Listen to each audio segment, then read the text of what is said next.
সুনামগঞ্জ শহরে আজ আগুনে পোড়া ছাইয়ের গন্ধ ভেসে বেড়াচ্ছে। গতকাল রাত 11টায় আগুনের সূত্রপাত হয়। সুনামগঞ্জ শহরের আলফাত স্কোয়ার এলাকায় এই ভয়াবহ অগ্নিকাণ্ডে কয়েকটি দোকান পুড়ে ছাই হয়ে গেছে। এর মধ্যে একাধিক জুতার দোকান ছিল।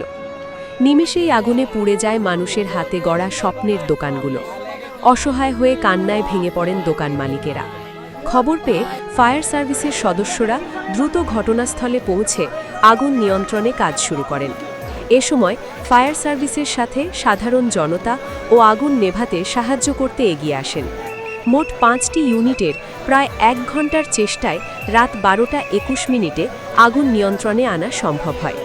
অগ্নিকাণ্ড নিয়ন্ত্রণে ফায়ার সার্ভিসের পাশাপাশি পুলিশ, বিজিবি সহ অন্যান্য বাহিনীর সদস্যরাও কাজ করেন।